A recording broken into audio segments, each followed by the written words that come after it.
ان کی طرف سے ظاہر ہے کہ آپ کو پتہ ہے کہ کوئی ریئیکشن نہیں آیا۔ صحیح۔ خان صاحب نے جو ہے وہ معاشی مسائل کے حوالے سے بات کی، انہوں نے کہا کہ 90s میں پہلے جو ہے وہ پاکستان کس تیزی سے آگے چل رہا تھا، پھر ان لوگوں کے ہاتھ آگے ملک کا انتظام و انصرام، جو اپنی دولت، اپنے کاروبار اور اس کے اوپر ان کا فوکس تھا، پہلے انڈیا آگے نکلا اور پھر وہ بنگلہ دیش، جس کو ہم یہ کہا کرتے تھے کہ مشرقی پاکستان مغربی پاکستان کے اوپر بوجھ ہے، اور وہ جو ہے وہ ہمارے سے آگے نکل گیا۔ پھر خان صاحب کہتے ہیں کہ دیکھیں اگر راستہ نہیں بدلا تو ملک بربادی کی طرف جا رہا ہے۔ پھر ڈائلاگ کے حوالے سے یہ وہ چیز ہے جو آپ نے 9 مئی کے بعد دیکھا ہوگا کہ خان صاحب نے جتنے بھی گفتگو کی اس میں بار بار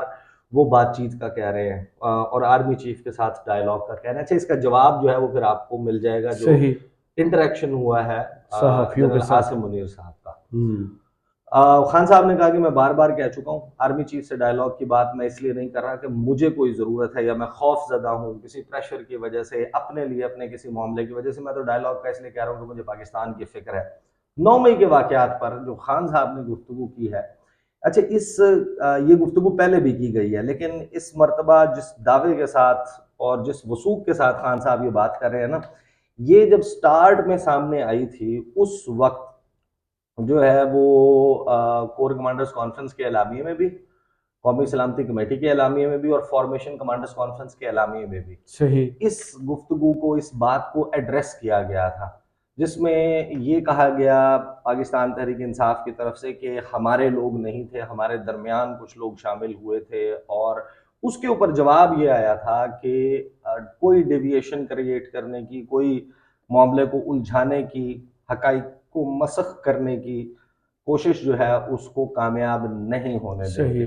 ان خان صاحب جو ہیں وہ یہ کہتے ہیں کہ جو 9 مئی کے واقعات ہیں اس کے بارے میں بار بار کہہ رہا ہوں کہ ساری قوم جلاؤ گھیراؤ کی مذمت کرتی ہے، اس پر کوئی انڈیپینڈنٹ انویسٹیگیشن تو کروا دیں۔ صحیح میں ثابت کروں گا،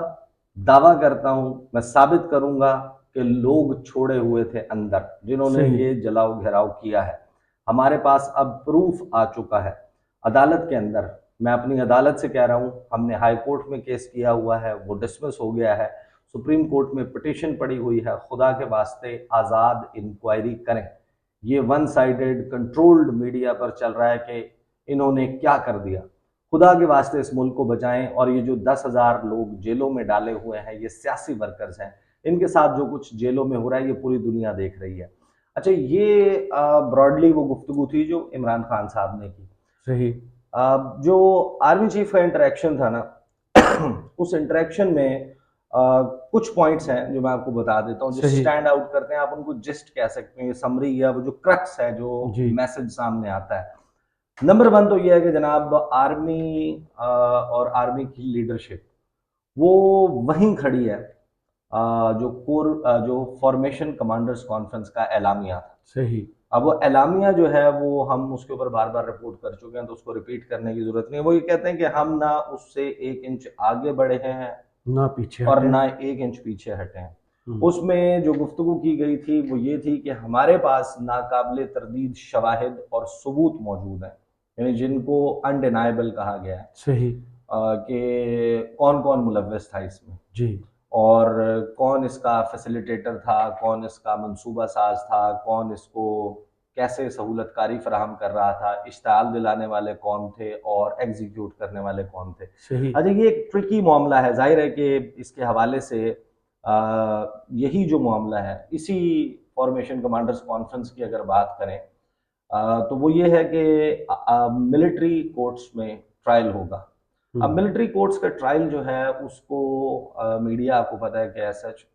کور نہیں کرتا، اور اس کو ظاہر ہے کہ جو انٹرنیشنلی بھی اس کے حوالے سے سوالات اٹھائے جاتے ہیں کہ ایکسیس نہیں ہے، آپ کو نہیں پتہ، اور بڑے سپیڈی طریقے سے ٹرائل ہو جاتا ہے، ان کو اپنی صفائی دینے کا موقع ملتا ہے یا نہیں ملتا، یہ کوسچنز موجود ہیں۔ جب یہ کلیم آتا ہے کہ انڈینائبل فیکٹس جو ہیں وہ موجود ہیں، وہ بھی پبلک ڈومین میں نہیں ہیں، اس کے حوالے سے دعوے ہیں، وزیر داخلہ رانا ثناء اللہ ہوں، وزیر دفاع خواجہ آصف ہوں، بلاول بھٹو زرداری جو ہیں وہ بھی کہہ کے پہلے سٹارٹ میں ڈیفرنٹ پوزیشن لے کر بعد میں اسی معاملے کے اوپر آ جاتے ہیں، وہ ملٹری کورٹس کے معاملے پر ساتھ کھڑے۔ بہرحال وہ پوزیشن اسی طریقے سے موجود ہے، وہ پبلک ڈومین میں، پبلک نالج میں وہ جو ثبوت ہیں جن کے بارے میں یہ کہا جا رہا ہے کہ وہ انڈینائبل ہیں اور وہ ثابت کرتے ہیں کہ کون کون کس کس طریقے سے انوالو تھا، صحیح وہ تو خیر جب آئیں گے۔ پھر ساتھ میں یہ کہا گیا اس انٹریکشن میں کہ جو 9 مئی کے واقعات یہ ناقابل معافی ہیں اور ہم کسی کو بھی معاف کرنے کے لیے تیار نہیں ہیں۔ صحیح اس کے بعد اس میں ایک چیز اور بار بار ظاہر ہے کہ کیونکہ سوالات سارے اسی زمن میں ہو رہے تھے، انہوں نے کہا کہ دیکھیں کوئی سیاستدان ہے، کوئی ادارے سے ہے، ادارے سے مراد یہ کہ کوئی ریٹائرڈ یا سرونگ شخص جو بھی ملوث ہے، صحیح کوئی چھوٹا ہے، کوئی بڑا ہے، کوئی مرد ہے، عورت ہے، کوئی تفریق نہیں ہے، اس میں کسی کے لیے معافی نہیں ہے اور سب کو جو ہے وہ کیفر کردار تک پہنچایا جائے گا۔ صحیح پھر جو اس گفتگو میں چیز سٹینڈ آؤٹ کرتی ہے وہ انتخابات کا معاملہ ہے۔ انٹرسٹنگلی اب یہ ڈیسیجن ٹیکنیکلی آرمی کا نہیں ہے، لیکن ہمارے ہاں جو سوالات ہیں وہ سارے کے سارے سوالات گھوم کے پھر اسی پلیٹ فارم پہ جاتے ہیں اسی پلیٹ فارم پر جاتے ہیں۔ تو انتخابات کے حوالے سے کہ انتخابات کب ہوں گے، تو اس پہ میسج یہ ہے کہ انتخابات وقت پر ہوں گے،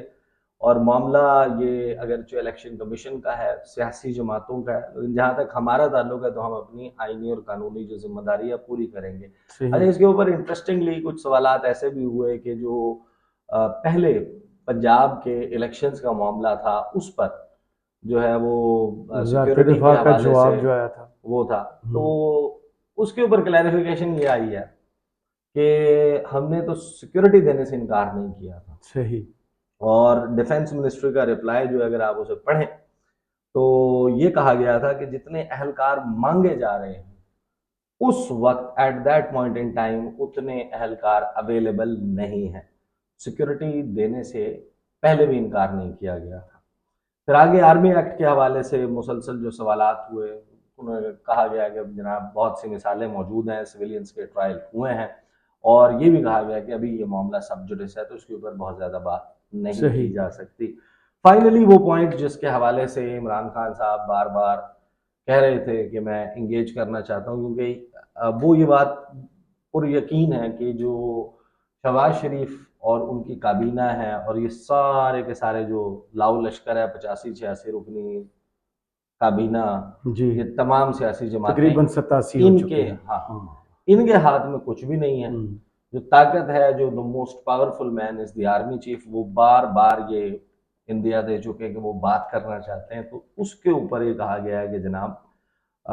یہ ہمارا مینڈیٹ نہیں ہے، عمران خان صاحب سے ملاقات کرنا، مذاکرات کرنا یہ ہمارا مینڈیٹ نہیں ہے۔ کس قانون کے تحت ملاقات ہو سکتی ہے؟ جو سیاسی شخصیات میں جن کے ساتھ ملاقات ہوتی ہے وہ پرائم منسٹر ہیں، اور پرائم منسٹر کیونکہ چیف ایگزیکٹو ہیں اور آئینی اور قانونی طور کے اوپر فوج از ڈیوٹی باؤنڈ کہ انہوں نے رپورٹ کرنا ہے، ملاقات کرنی ہے، انٹریکشن کرنا ہے، میٹنگز میں ہونا ہے، تو وہ جواب ہے۔ تو اب فرینکلی سپیکنگ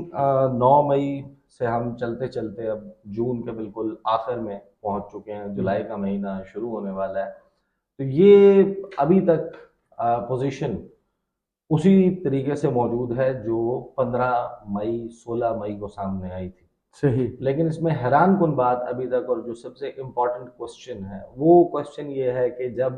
یہ بات بار بار کہی جا رہی ہے، تواتر کے ساتھ کہی جا رہی ہے، مسلسل کہی جا رہی ہے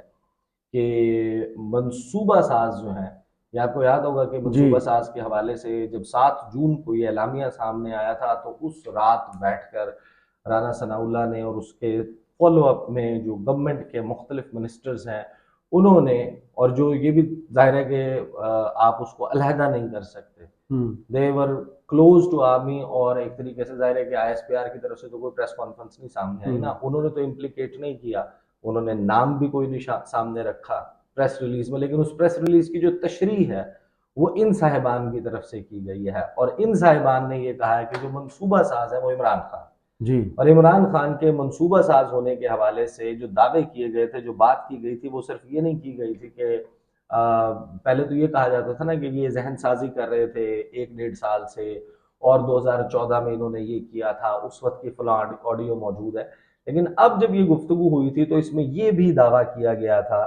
جو رانا ثناء اللہ نے کیا تھا کہ عمران خان کی اپنی آواز میں اپنی آڈیو میں ایسی چیزیں موجود ہیں کہ اس کو کورٹ کی اگر پروسیڈنگز ہوتی ہیں تو اس کو ان کیمرہ کرنا پڑے گا، یعنی میڈیا کے لیے آپ اسے اوپن نہیں کر سکتے. تو اس تمام چیزوں کی ان تمام دعووں کی، ان تمام ثبوت جو کہے جا رہے ہیں، ان کی موجودگی میں ابھی تک عمران خان صاحب کے خلاف کوئی کارروائی کا آغاز نہ ہونا اور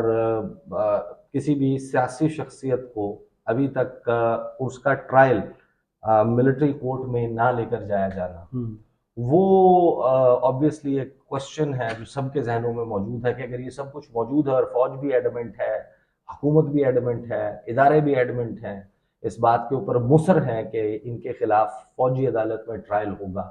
تو وہ ان میں سے ابھی تک ہوا کچھ نہیں ہے. پریکٹیکلی ایز آف ناؤ جو جن لوگوں کے مقدمات کو فوجی عدالت میں بھیجا گیا ہے ان کے بارے میں اطلاع یہی ہے کہ ان کے حوالے سے سی سی ٹی وی فوٹیج، تصاویر یا ان کو اس جیو فینسنگ کے ملوث نہیں، جو جیو فینسنگ میں آئے وہ نہیں ہے. جیو فینسنگ میں تو بہت سارے لوگ آئے ہیں نا، میں جو گفتگو کر رہا ہوں میں تو ان کی کر رہا ہوں. اچھا اب اس میں ایک چیز اور ٹیکنیکلی بہت امپورٹنٹ ہے وچ شوڈ بی آسکڈ، بہت زیادہ اس پر بات ہونی چاہیے. دیکھیں 9 مئی کے واقعات کے حوالے سے فرام ڈے ون ہم تو بڑی کلیئرٹی کے ساتھ بات کر رہے ہیں نا کہ جلاؤ گھیراؤ سیاست میں تشدد کا عنصر شامل ہو جانا اس کی کوئی گنجائش ہی نہیں ہے. صحیح، سیاسی تحریک تو ہوتی پرامن ہے، جس وقت اس میں تشدد آ جائے تو پھر آپ اس کو جسٹیفائی نہیں کر سکتے، آپ اپنے اہداف کو، اپنے طریقہ کار کو جسٹیفائی نہیں کر پاتے. لیکن اس کے بعد یہ کہا گیا تھا کہ جو لوگ ملوث ہیں ان کو چھوڑا نہیں جائے گا اور جو لوگ ملوث نہیں ہیں ان کو چھیڑا نہیں جائے گا. صحیح. تو اب بہت سارے جو کیسز رپورٹ ہو رہے ہیں، سامنے آ رہے ہیں کہ کسی کے بچے کو اٹھا لیا، کسی کی بہن کو، کسی کے کزن کو. میاں اسلم اقبال نے جو ٹویٹ کیا تھا اس میں انہوں نے پوری فیملی کے ارد گرد جتنے ریلیٹیوز ہیں ان کا بھی ذکر کسی کی بیٹی کو. تو یہ ایک کوشچن مارک موجود ہے کہ یہ پھر کیسے یہ سب کچھ ہو رہا ہے. بہرحال میرا نہیں خیال کہ یہ زیادہ معاملہ لمبا چلے گا. عید کے بعد جولائی میں اس میں شدت آئے گی اور 30 جون بھی ختم ہو جائے گی مہلت جو دی گئی، جو جولائی تک جو ہے یہ معاملہ یہ کسی نہ کسی طرف جاتا ہوا نظر آئے گا. صحیح. بہت شکریہ عیسیٰ نقوی، آپ کے تجزیے کا کمنٹس باکس میں ضرور بتائیے گا. یہ ویڈیو آپ کو کیسی لگی، اجازت دیجیے، اللہ حافظ.